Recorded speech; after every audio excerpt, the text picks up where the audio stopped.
All right, everyone, welcome to another series from the Smith.ai webinar program. We've got a master here today, Mark Homer, and he is the CEO of GNGF, Get Noticed, Get Found. I am Maddy Martin, his host today from Smith.ai. We are a 24/7 virtual receptionist service and do a whole lot more than answer calls. We handle intake, scheduling, lead screening and nurturing, both inbound and outbound calls, website chat, text answering, Facebook message answering, a lot of services. And we've had the pleasure to get connected with Mark and his team over the last several years. And one of the things that we like to do with this master series is bring you experts for an hour of guidance on a deep dive topic. And today we're going to be talking about 5 marketing tips to grow your firm in 2022. As with all of Mark's advice, I'm sure this will last far beyond resonance for just 2022, but we will cover proven strategies that have been refined over and over by Mark's agency work, the team that he works on for clients, and that his team is dedicated on sort of focusing on for their clients in law firms primarily to help you attract new business now and for years to come. So we will focus on how to protect your referrals, whether to rent, buy, or own your business data, how to make Google your best referral partner. That's one of my favorite tips. The keys to improving your Google My Business page, always popular, and how to invigorate your intake process. I'm sure I'll have something to chime in there, Mark. So welcome, and we'd love to just hear your short bio for everyone who's joining us today, and then feel free to share your screen and get into it. Yeah, thanks, Maddy. And we've been on many webinars together over the years and panels and stuff. And so there might be a couple slides that you recognize. They probably have Smith logos on there. And we're not just friends and partners with Smith, but we are actually very happy clients of Smith.ai. So we use you guys for call answering and stuff, but all the stuff you talked about, right? Like leads, intake forms, qualification questions, chat. We love getting to work with you, Maddy. So a little bit about me. I'm the like Maddy mentioned, the CEO, but also the founder of GNGF, or Get Noticed, Get Found. We are solely focused on law firms. So we do like marketing, mostly digital marketing, but a lot of marketing strategy and branding and stuff for law firms. We've been doing it for over 10 years now, which is crazy to think about. But a lot of the stuff I'll talk about in here, if you are a local business, local business or professional in your area and have like a regional focus, a lot of this will translate very well. So if you're not a law firm, it's okay. A lot of this stuff will be dialed in, probably a good fit for you. So a little bit about me. I'll go into it in some of the slides, if that's okay too. So let me just go ahead and start the slides. And oh, hey, I just see Dan Greenberg, it's a client of ours. How you doing today? Awesome, welcome, Dan. So we have 3 Dans here today. One of them is eating pho. So other Dans, tell us what your lunch was today. All right, can you see my screen, Maddy? Yeah, looks great. Excellent. All right, so let's jump in. Here we go. All right, so that is a little bit about me here. So, oh yeah, I'm also the author of Online Law Practice Strategies. I almost forget to say that these days. So, we're on our 5th edition now of that book. So, author of Online Law Practice Strategies, speaker, YouTube channel. I now have a podcast. Did you know that, Maddy? We have a podcast with Melanie. I did know that, yes. Mm-hmm. Yeah. So your law firm is a business, take the next level. Feel free to check it out. And there's you right there in our webinar series we did last year of Keep Calm and Lawyer On. But more interesting things about me, other than all the GNGF stuff, is I've survived a plane crash, which I always think is really unique. Except the other day I was in a room talking about this, and somebody sitting literally next to me is like, "Oh, I was in a plane crash too." And so we had like these plane crash stories. It was kind of fun. Now the irony is not lost on me, because this is what I was trying to do when the plane crashed. I literally had a parachute on my backpack, or parachute on my back. And when the plane crashed, we were trying to go skydiving and the engine died. We weren't high enough to jump out of the plane, but high enough that, you really wish you had the engine working. So, but right now everybody survived. So it's just a good story for webinars and CLEs and stuff. So, wow. I don't think I've heard that story. You haven't? No. How have you spoken with me that many times and not told that story? I think it's really I don't know. I have to come to your webinars. So this is what we talked about. We're going to be covering today. So protecting referrals, maximizing your yield, which is really kind of getting around to owning your data. And we'll talk about why. Making Google your best referral partner. Everybody talks about referrals. We're going to tell you why Google is probably one of the best referral partners out there.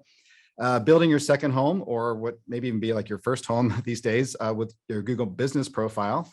And we'll talk about invigorating your intake, which I think is a great opportunity to not spend more on marketing, but actually have more business. So first of all, I want to talk about just kind of why marketing. And what's interesting is there's a lot of case studies over the years, like this one on Kellogg's and Post, classic Harvard Business Review type case study. So going into the Great Depression, you had Kellogg's and Post were introducing this new thing called cold cereal, right? When back then everybody was just pretty much eating like, oatmeal or, like the big hearty breakfasts and stuff. So they were getting ready to push these, this cold cereal, and all of a sudden the depression starts. Post decides, do what a lot of companies do and say, well, we're running out of, like we're worried about market share, worried about, the business and stuff. Let's circle the wagons, cut our marketing expense, always the first thing cut. So cut our marketing expense and we'll just ride this out. Kellogg's did the opposite. They doubled down and said, well, this is an opportunity to introduce something new that's less expensive. Maybe it's actually better for the consumers from a cereal perspective. And if you guys walk down the cereal aisle, you'll know that, Kellogg's is pretty much twice the size of Post. Now they came out about 20% ahead, I think, after the Great Depression. So what is unique though is like from a professional services perspective, specifically law firms, because of COVID, we actually have very similar data where we actually can build our own little case study here, right? So Clio, large provider, and they create this legal trends report every year. During COVID, they tracked, very specifically what was happening to the law firms out there, and we saw that, and entering into 2020. Revenues were up 10% versus 2019 across, like the law firms that they were tracking. But by the second quarter, after COVID hits and all the shutdowns and just, all this confusion, courts were closing, right? So, revenue for law firms dropped 8%. Now, what we did is say, well, let's look at all the law firms that we manage and look at over the same period of time and look and say, well, what happened? So these are people who are investing at least $12,000 a year. So they're spending money in marketing. That to me is a marketing spend for a small business owner. That's a kind of, I think, a threshold there is like, about $1,000 a month or so. So many were spending much more, but that's kind of like the threshold we used. So going into Q1, leads were up 55% versus 2019. Now I hope so, right? These are our clients. So hopefully we're doing a good job and leads are up. Now in Q2, we did see leads drop. Right? They did drop versus Q1, but the people who were spending money on marketing, their leads were up 23% versus 2019 versus like we saw this big revenue drop for just the average law firm. So it's kind of, like not a great thing to go through, but it did give us a recent case study to show the value of marketing, even for, small local business, really does make a difference. I think I've shared that bit with you before, Maddy, right? You've probably seen some of that. So one of the things that we look at when we're talking about marketing is the GNGF team. We always say the goal of marketing should be to create repeatable, consistent stream of leads that actually turn into clients. Right, that's the important part. It's not just about leads, it's about clients.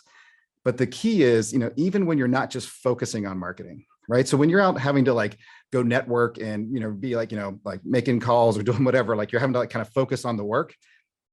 That's actually taking time away from for a lot of people doing the work, right? So what we want to do is build a marketing channel that allows us to get, consistent clients coming in, but, hope not that it goes on autopilot, but that you don't have to focus on it 24/7, right? That's our goal. So, Daniel will probably yell at me if I don't talk about this. I do have a copy of the book and we'll talk about this later. But there is 3 things here: the lead magnet, lead nurturing, online reviews that will that will go along with a lot of stuff I'm talking about. And so I have more detail because I'm going to have to go through some of the, we have 5 things. So I'm going to go through some things quick. So there's some how-to videos we have available at that URL. I just pulled them right out of our academy and made them available. So marketing tip 1, protect your referrals. Like Maddy said, some of these things don't really go away. Maybe this isn't really a 2022 tip, but it's something that I just keep seeing people not do. So I'm going to keep talking about it. It literally is like the first step in our, we have a methodology we creatively call the GNGF way, but it's the first step in there is protecting your referrals. It's actually like the whole section 2 of our book.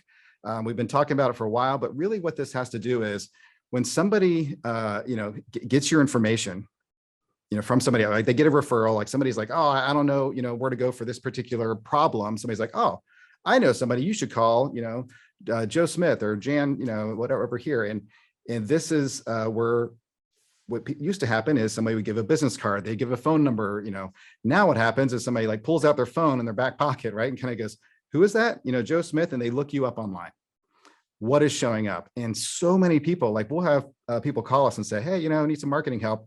And I can't even find them online. And this is 2022 now. I get 2015, 2016, we were still figuring some of this out, but like we've been doing it for a while. So you've got to do some like this is just everybody kind of has to do this stuff. And it can be done, like you can do this. It's not like you need to hire an agency to do a lot of this work, but you got to, claim some listings out there. Your Google business profile, we're going to talk about that in detail. That's a key one. Getting reviews going, like directory listings, like I said. So these are the things that we need to make sure we're working on to protect your referrals so that when somebody searches on your name, they say, oh, like Diane Swaya, lawyer, they see something like this, right? So like your website comes up and there's all kinds of detail about your website. There's a good profile. If you've got videos, maybe there's videos. And this was, by the way, we just saw videos kind of disappear. Videos are coming back on these search results. So if you're doing video, this was literally taken yesterday. So, I mean, the videos are coming back on the branded search, which is great. So you've got all this information over here on the Google business profile as well. Reviews. I mean, well, heck, 200 plus reviews, right? That's pretty good. When they're open, all that kind of stuff.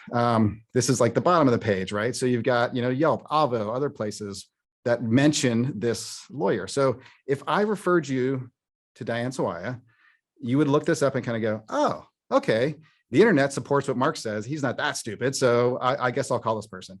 But if I referred you to Diane and there was like nothing, or maybe what came up was like 2 bad reviews and next to nothing else, right? You probably think I was crazy, and you're going to be at Google and so you're just going to say, well, let me find, this type of attorney near me or this type of business owner. So this is why it's so critical, because you're getting referrals and you might be losing this business that you didn't even know you had if you're not protecting this. Just another example with Tronfeld here. He's actually got 3 offices. And, so like when you type their name in, you actually get like, well, which office, right? And so it doesn't even have the Google business profile, but they still have all their information here on the right. Again, a good protection of the referrals here. So we call this branded search. That's essentially what they're doing here.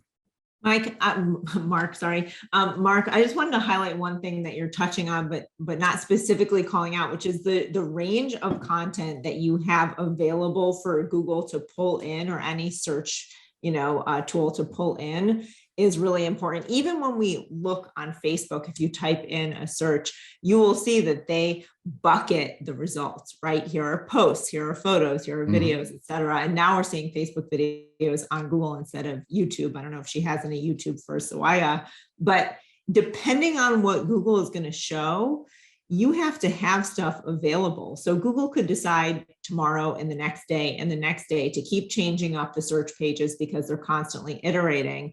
If they decide to show videos or show your profile more prominently or show maps more prominently, do you have content to display there? Or else you might find that your search traffic is sort of unsettlingly variable. Right. Yeah, and again, this is like that branded search. So if they're already typing your name in, they know you.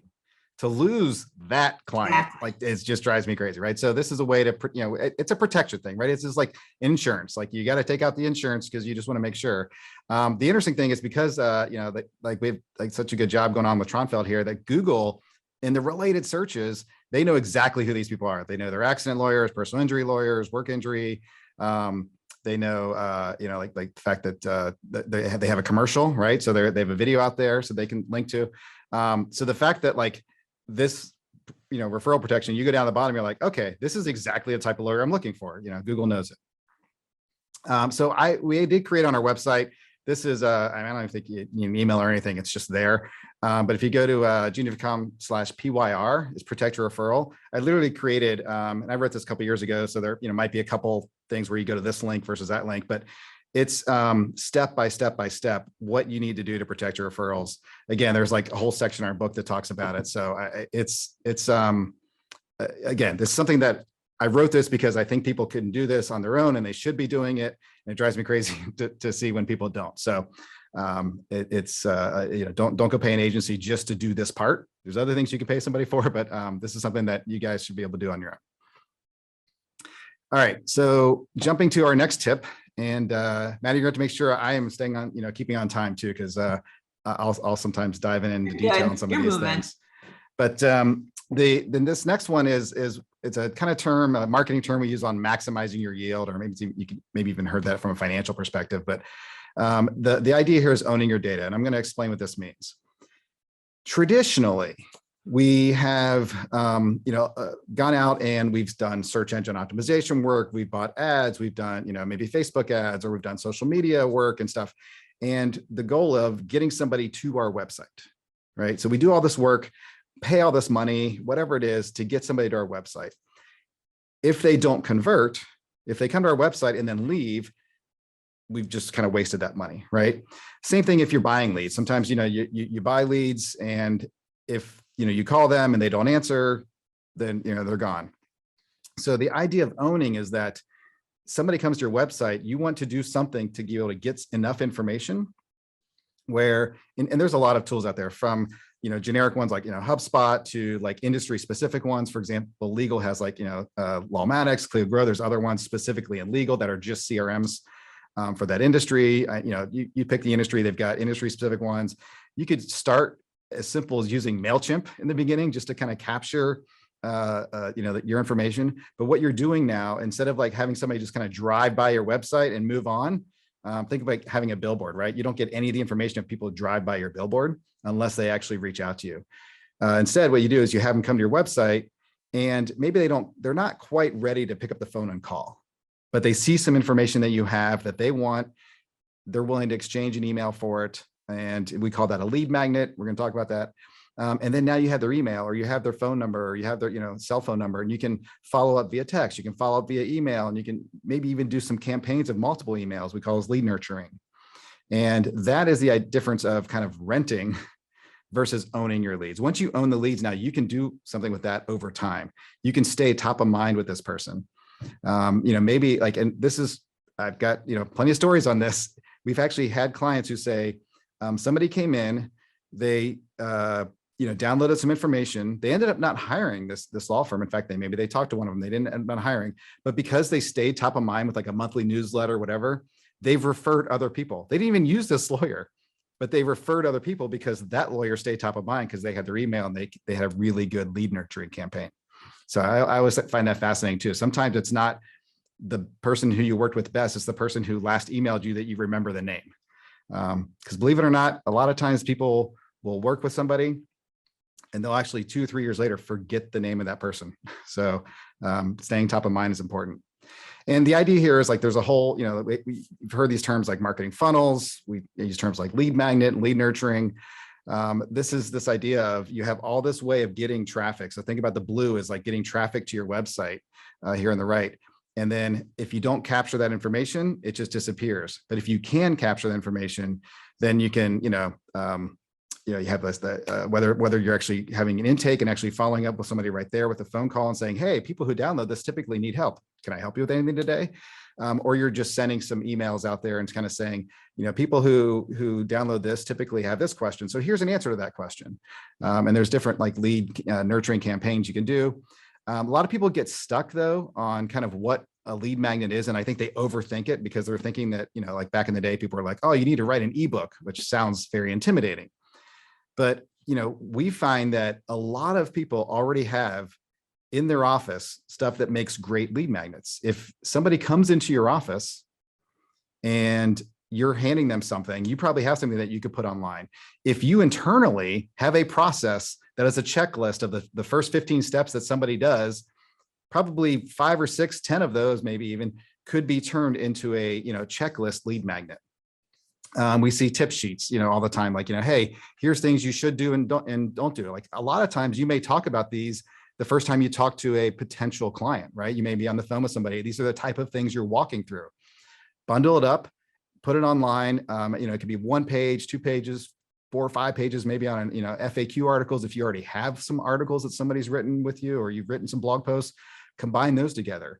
Believe it or not, you could have the exact same information out there on your website, but if you have that downloadable, people will actually give an email, grab that PDF, or pull it up on their phone, whatever, and look at it. So I'm just trying to say that it's a lot simpler than people make it out to be. I think people overcomplicate, lead magnet in their mind, but all you're doing is saying, in order to get this information, you have to give us your email address. And even today, it's actually okay to even ask for phone number. A lot of people will give a phone number and be totally comfortable with text, or even respond better to text. So that's something to think about as well. Anything to add to that, Maddy? I know you guys do a lot of this. Yeah, we do a lot of this. And I think, early on, years ago, when we had so many things sort of cooking on the fire, right? Like, we had bunch of things on the burner, and then we were like, okay, it'd be great to do lead magnets, but man, I don't have the mental bandwidth to work with a designer and a copywriter and an editor and put this thing together and edit it 10 times to make sure there's no typos, because if your brain works anyway like mine does, I just agonize about like those details. And I realized, I'm the only one who's agonizing about the details. No one actually cares, and they look at the content holistically. B, Facebook and other lead gen mechanisms have an easy sort of like access point to these documents that you can actually upload, or you can host it on your website. You've got a lead form that's filled out, and then easily just give that access to that document. It doesn't need to be a fancy landing page. It doesn't need to be like built out with HTML and dynamic elements. It can literally just be a PDF, and you can take the blog post, get very simple 1 or 2 hours of design work. It might cost you $100, $150, and then get that asset and just put it out there, and then get feedback on that. So if you actually get leads through it, which you will, it'll shock you at how affordable they are compared to the rising like PPC costs sometimes, depending on your practice area, right, and how many people are willing to actually have conversations because you gave them something upfront. They're going to respond back to you and say, you know what, I do have the time for you because you already added value to me, to my work, to my life, whether it's B2B or B2C. Yeah. And I mean, obviously, like, we've got designers on staff and we try to make our stuff look, like beautiful. I specifically grabbed stuff that wasn't sexy. Yes. But from websites that I know are converting. Right. Like, exactly. So these are not. Try it and then pour in the energy to optimize it. Like, don't put your money, out there before you at least see a kernel of proof. Yeah. Yeah. I mean, because by the way, you put together, maybe that's not the checklist somebody really cares about. So go write a different one. Right. That's actually a really good point. If you have a little bit of extra cash or time to do this, make 5, right? Have those variations, and then say, which of these 2 am I going to really make pretty and gussy up? Exactly. So yeah, again, this idea of owning the leads, we call it kind of like it's, you think about your most valuable data. It's if somebody is voluntarily saying, here is my information, thank you for this thing, like you said, Maddy, they're willing to now maybe take more conversations and stuff. And there's a principle called consistency in the book Influence by Cialdini, where it talks about, like, once somebody takes this first step, they're more likely to take a second and a third and a fourth, because they, like, our brain is wired that if we made a choice, that's probably the right choice. So we should continue making choices in that direction. So it also kind of like works with that as well. That's more of like a marketing thing we're always thinking about. So here's kind of like the net of the process, right? So find this, what we call gated, which gated means it's behind some a form that somebody has to fill out, whether it's on your website. Maddy mentioned, some platforms make it really easy, like LinkedIn and Facebook and stuff, to kind of like request a form before they get to some information. So they have to, before you give them this lead magnet, they have to, give you information, you're capturing the data. I'm big on, once you have this lead magnet, you already have a network of people. Maybe you've built a referral network. That referral network would love to have something to share with their group, right? So, so let's say, maybe if you're in legal, like if you're an estate planning attorney, you might have like financial advisors as a, as a really tight referral network, right? So a financial advisor is probably trying to write some weekly newsletter because they were told to do marketing. And now you can give them something to say, hey, you can, include this first paragraph and give a link to this thing. And now they've got something to add to their newsletter, right? And it's an extra value point that they can give. That's very helpful. Now they go to your website, you capture information, right? So leverage that network without even spending money on Google ads and everything. You can do some stuff. And then just, one quick point there too, Mark, is you've got an access to content from all your partners. Like imagine Absolutely. the personal injury attorney who has the chiropractor on call. That's the person who you want writing content for your newsletter, and it lowers the burden for you. You might even work together on a joint piece where you've got that lead magnet and they're getting brand exposure to a relevant local audience, even though they're not paying for the ads, even though they're not sharing in the leads, they're sharing in that awareness and the exposure to their brand. Correct. A lot of people will sign up for that. Yeah. And it's again, like if you think of it from the perspective of the client, that's more value for them. You've provided, like now, not just your take, but maybe that take, and that's the holistic view that they need anyways. And you're of the community, right? I mean, it just shows that you're part of a bigger picture and you're not just operating, for a single business intent. Yeah. And I've got a slide later, but I'll just mention now, like we're basically saying that PR and networking is essentially the new link building for SEO. And I'll talk about why there, but I'll kind of tease that a little bit right now. So the other thing, like Maddy already said, like, launch it, but then improve, like try two and figure out which one's working. At the end of the day, once you get these lead nurturing campaigns, you're staying top of mind, keep them going, keep, whether it's a monthly newsletter or quarterly, whatever it is, just try to get in that person's email box consistently so that you're staying top of mind, so that when maybe they didn't hire you, but when somebody asks them, they're going to remember you and maybe even forward that email on. And this is where like I specifically had those lead magnet and lead nurturing. There's how-to videos and some templates that are available at that Grow 22. I literally pulled those out of our Legal Marketing Academy videos that we did. So the how-to, and actually there's templates there for like example, like lead magnets you could steal if you're in a law firm, or you probably adjust them a little bit if you're not. There's, just grab them. I mean, it's something we did in the Marketing Academy for, paying clients. And I think it was so valuable that I think it applies to this group here.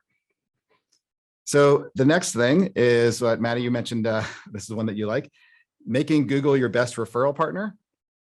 And the idea of this came from when, we always talk to law firms and they're like, well, I get most of my business from referrals.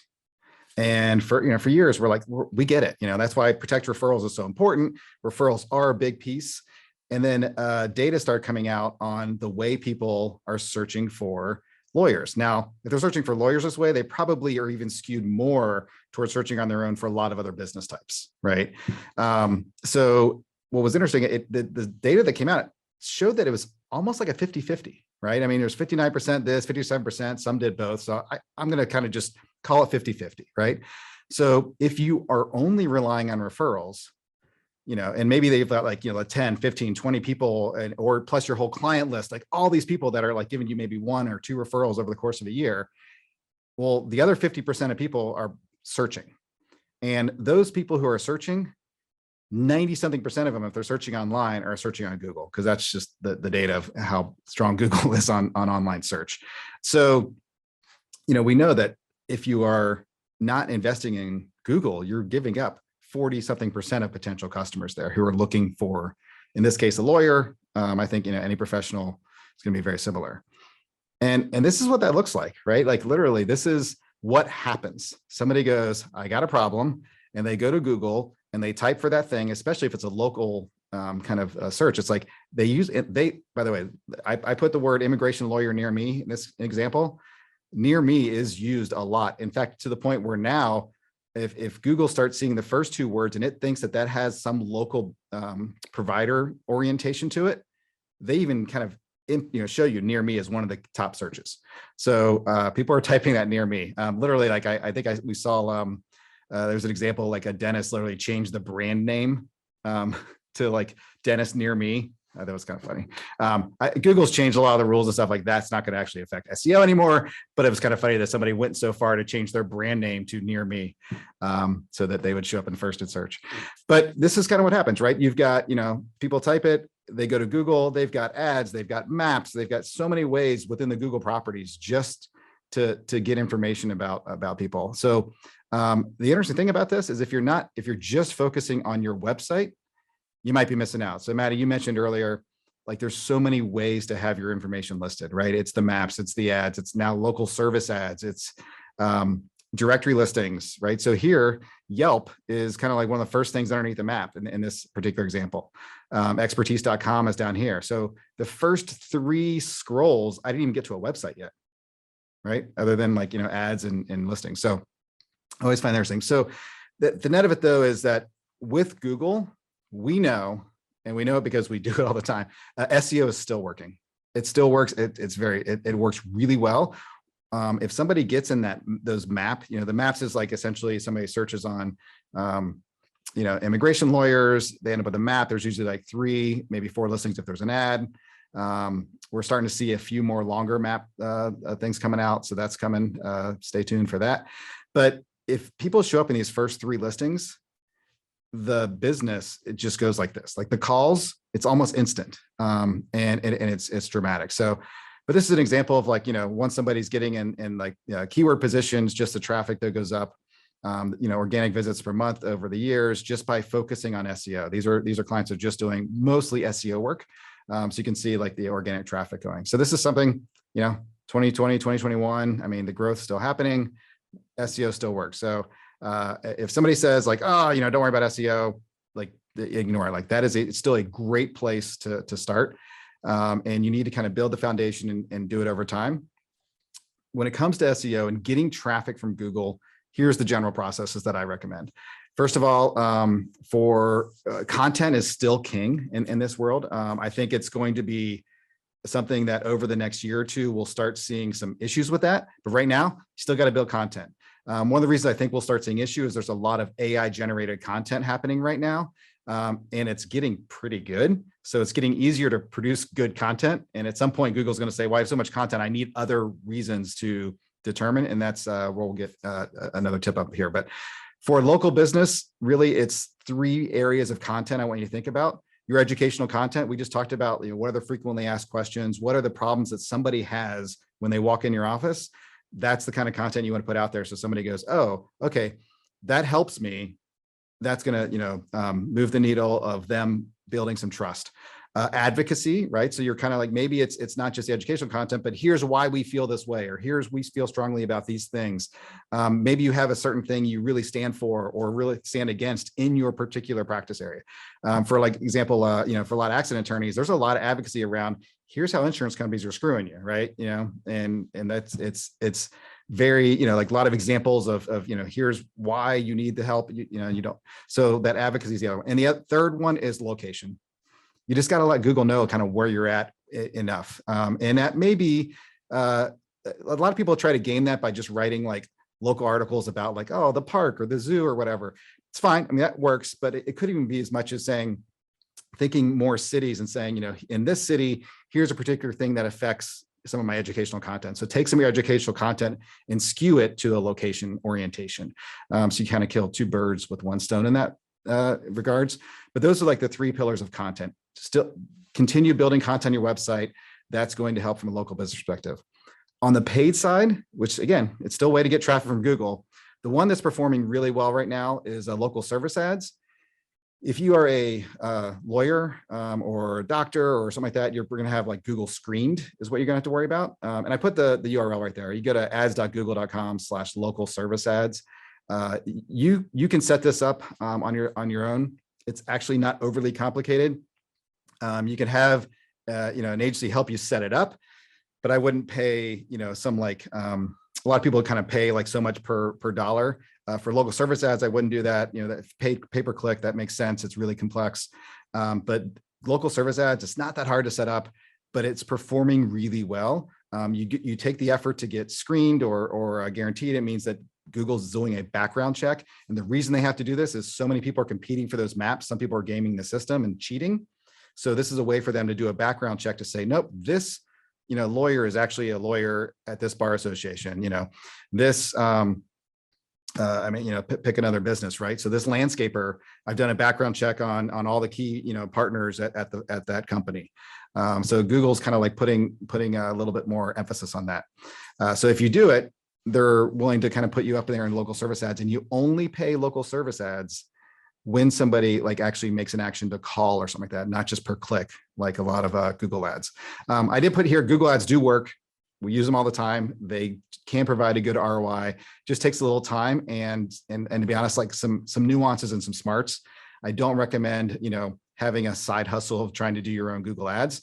You can lose some money pretty fast. So, if you want to hire somebody and bring somebody in-house to do Google ads, it's fine. Or I just say, leverage an agency. So traffic, the other thing in 2022, here's where we were talking about some of the things. All the stuff I talked about has been out for a little bit, in terms of content and things. This is where I think in 2022 or toward the end of last year, we noticed a lot of changes that is kind of like giving us this direction that we're using with our clients. So one, there's a recency bias now, right? I think because so much content is being built, if you have good content, we actually recommend maybe adding to content that is already working. So take content on your page. If you know that that page is doing well on your website, once a quarter, maybe twice a year, just add some extra content to that page. So you're kind of always in build mode, but Google's giving a little bit of recency bias. You don't want them to kind of go, well, that's really good and we really like it. We know other people like it, but it's been a year. So let me just test some other web pages in there. The responsiveness is the other side of the engaging. If people are leaving reviews, please respond to them. Google's looking at that. There's, people are doing Q&A we'll talk about when we get to Google My Business or Google Business Profiles. And this is that one I was talking about, engaging your community online and off. So whether that's on social media, actually engaging, whether it's on LinkedIn, but also with your community, like sponsoring things. If you're out there, sponsoring things, make sure you get a link from that, from the thing you're sponsoring, right? So we're kind of like saying local PR networking. If you're doing something locally, make sure you get like a little bit of press or a little bit of mention about it, on some web platform somewhere, whether it's the local newspaper, whether it's like the Little League site, whatever it is, those links, those local oriented links that really show that you're part of that community. I think that's going to be the differentiator as this AI content drives out. The anticipation side is building with that search intent, like I talked about, thinking about what the potential client is actually struggling with. So do your research, know what they are searching. There's like a lot of great tools to kind of do keyword research out there, and then build some content that fits you and the way you like to deliver services. So what challenges, how can you remove barriers, what are the different variables in certain things that they should think about? So think about that kind of content. And then, going back to Maddy's point, test it, get it out there. Do not let perfect be the enemy of good, right? Get some stuff out there, test your landing pages, maybe change your titles occasionally, add to the content, remove some content, combine content. We sometimes take websites where people have like paid for all this content over the years, but it's very thin content, and we'll just take a bunch and combine it. And all of a sudden that page starts ranking because it's like, it's just a better page. Going to get to this rich results. I'm kind of skim over this because I want to make sure we have time for the other topics. But rich results is essentially something that we're seeing more and more of. And I think we're actually going to see it in the Google My Business Profiles over the next year or so. But this is the idea that, in 2018, if somebody typed blueberry kale smoothie recipe, they did have like a rich result, but it was like here's, and you'll see some of these things, right? Where Google just kind of says, well, here's some stuff we scraped from the web. We're going to give it to you. But now they're doing things like this, right? They're building these like, beautiful, like patterns of like images with the links, and then maybe pulling other information. So in this case, this one has reviews on it, right? So they're pulling all this information and putting it together, and that information has to come from somewhere. Either Google's going to scrape it and figure out themselves, or they're like, hey, let us give you some information so that you can add some technical code to your website to help us figure this information out, because we want to display it like this. So if you take advantage of it, you can do things like, well, here's an example. So of a client where, the green is things that we've done, right? So there's a local service ad. They're, first in the maps. They actually are doing well from a perspective down here with an ad. But inside of here, Google's sticking these rich results that actually takes all the work we're doing.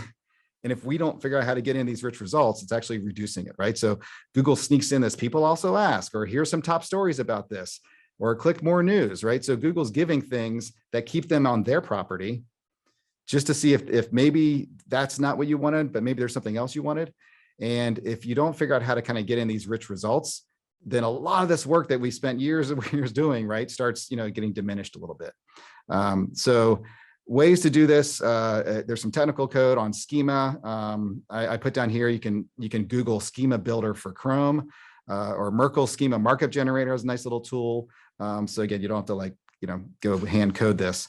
But if you're there's a local business schema, but a lot of other businesses like legal actually has legal services to kind of let Google know we're a lawyer. Here's the exact practice areas we do. Here's our description. Here's our location. FAQs. You can actually mark up an FAQ to identify each page up to 2 questions and answers within that, right? So you should be doing that. If you have videos, you can do things. Review ratings. So a lot of times reviews, like there's ways to kind of do that if you have your own reviews, but if you can't just take the Google reviews and put those on your page and use those reviews. But like if you have like, your people have like, maybe handwritten things, or you had your own little tool before Google My Business, you can take advantage of that. But these rich results, like this is an example of an FAQ markup. So we marked this up. This client is actually, when you type Washington State speeding ticket, you don't get anything from the state of Washington. What you do is you get her website, Traffic Tickets Gone, that talks about how much does a speeding ticket cost, right? Now, if somebody clicks on there, they're going to her website, which is great, right? That's somebody, it's probably a pretty good potential client. All right, since I want to make sure we're getting through this. Okay, so let's go on. I talked about Google business profiles a little bit throughout, but I wanted to spend a little time. So this is a friend of mine from my search world, Greg Gifford. He did for years a lot in the automotive SEO space, which is very, very competitive. You think about like local dealers and things like that. But essentially, he's like, look, your Google My Business listing is your new homepage. And when we talk about Google My Business, we're also thinking like these like 0-click searches is one of the things I want you to think about. I'm going to say Google My Business a lot. They've changed the name to Google Business Profile. I mean, it used to be Google Places. It used to be Google Maps.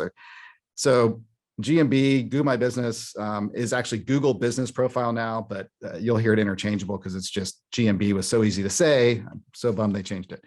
But these 0-click searches is what's Google's moving more and more to, right? So they want to hit that search intent, that what the person's looking for, they want to get that right away and not maybe send somebody to a website. The example for my Cincinnati Bengals, which we're really happy we made it to the Super Bowl this year, this close to winning, but we'll take getting the Super Bowl as being pretty happy. But if I just type Bengals, right, like they basically gave me all the information about it here and stuff, but they realized, hey, they had a game last week. Here's the score, right? So Google's just like, like even 5 years ago, you would type something like this and you would get like, ESPN or Yahoo Sports or CBS Sport, right? And you would go to another website. Google's not, they don't want to do that now. They want you to get the information right away. For example, if I'm searching on a criminal justice attorney, I think I just typed, criminal attorney. Google said, well, here's criminal justice attorneys near you. And I could just click call, right? In fact, here, this one's closed. One tip I always give is, and it's something that, we always recommend Smith for that. It's like, hey, you guys are 24/7, Smith is 24/7. So if you add, this is just a tip that's not even kind of part of the slide, but I'm going to give it. If you use a virtual receptionist like Smith.ai, then you can put open 24 hours on this. So notice that when I typed this in, it said that, by the way, the first listing, it said they were closed. They don't open up till 7 a.m. Monday. Maybe I typed this in on Friday at 7:00 p.m. Right. And it's like, well, that's odd. So, but look at this one. They're open 24 hours. They got good reviews too. They had more reviews, but they're open. Right. And so boom. Also, they do online appointments. Yeah, I don't want to have to go in their office. Right. And I can just hit the button and call. So Google has given me, they've met my search intent without me having to go to a website. So this is where the Google Business Profile, this is why that's so important.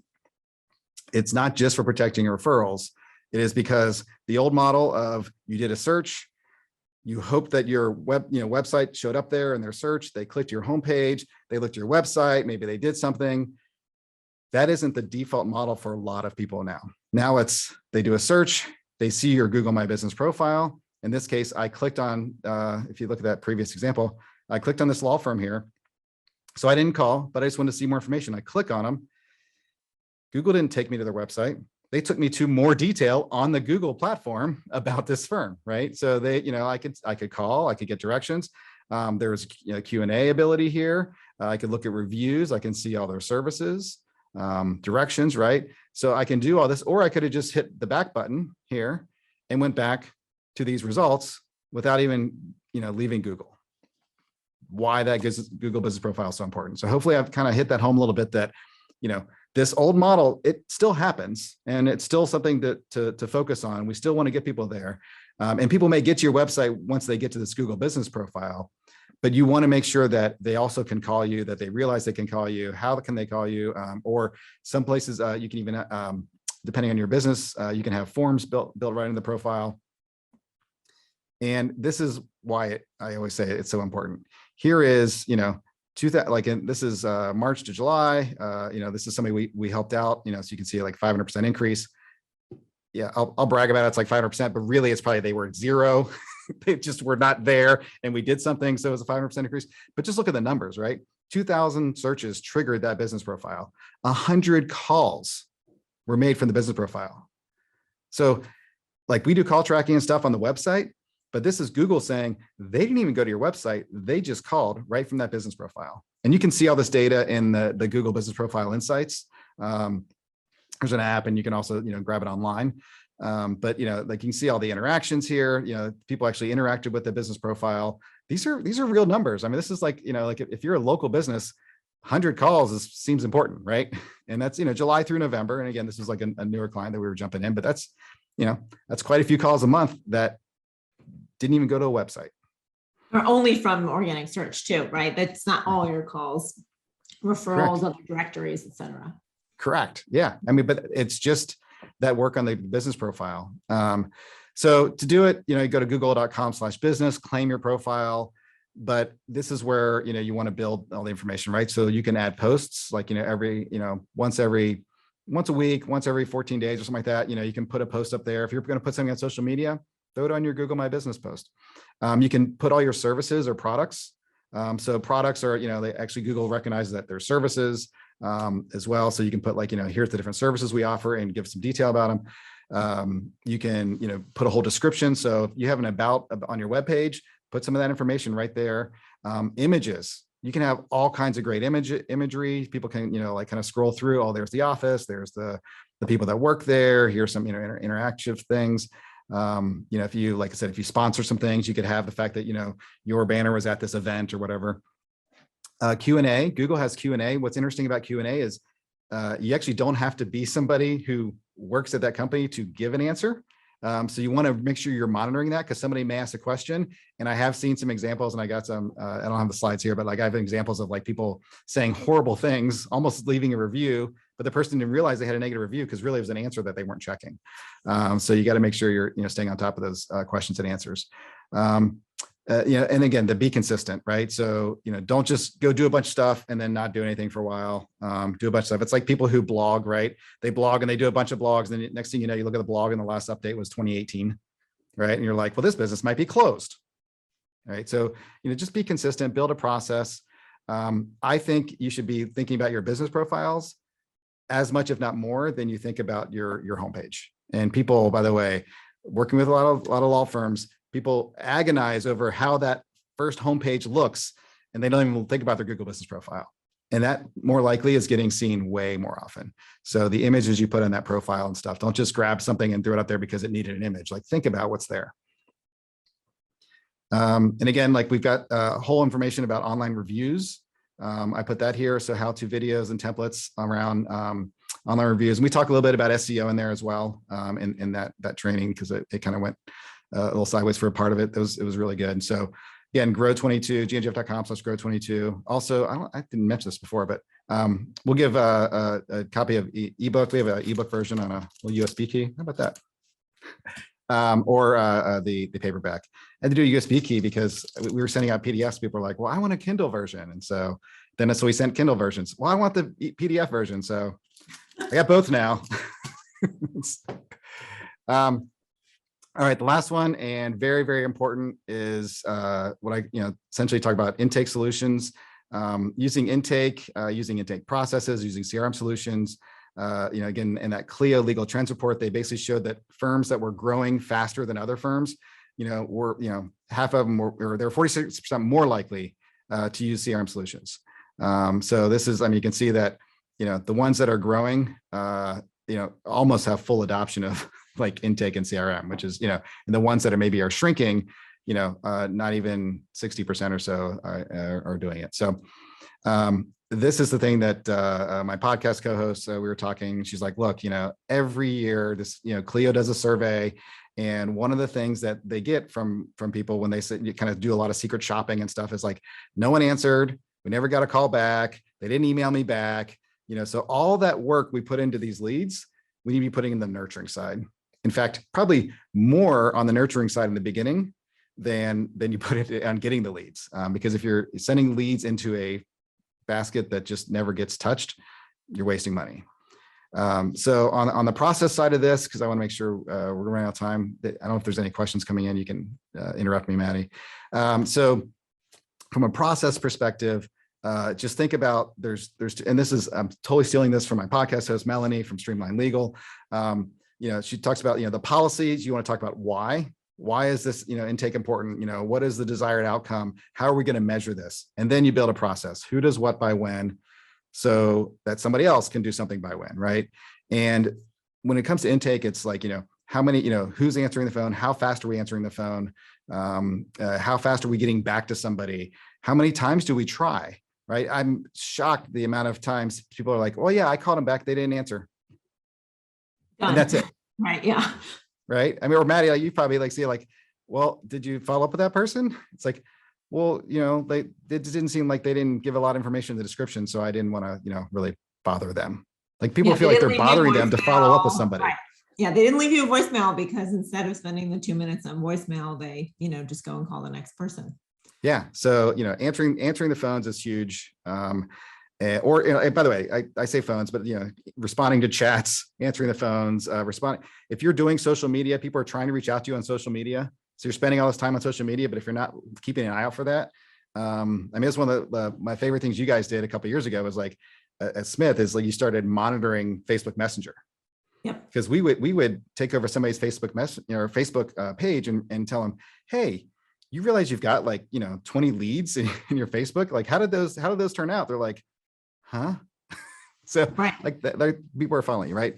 Those are probably referrals from a Facebook group where they were mentioned, right? Right. It's no less quality than anything else. So, you can, Maddy, you mentioned like pre-qualifying, you can, use forms, you can use people, you can use things. And by the way, the person doing the intake doesn't have to be the person who executes on the service. You can have people doing intake. In legal, it's amazing when we see them bring in kind of like professional intake people, which, by the way, intake's another word for sales. In legal, they don't like to use the word sales. And in other professions, they're much more likely to use sales. It's fine. It's a good word. But when somebody calls, you're kind of in a selling mode until they become a client. And I just put follow up, follow up, follow up. There's great tools. If you build your process, you can put them in these tools. You can see, we only follow up this person 3, but our goal was 6. So who's not doing their job, right? We responded, it took us 3 days to respond. We're supposed to do it within 2 hours. What happened, right? So you can see all these and measure it in these tools. 5 minutes, but yeah.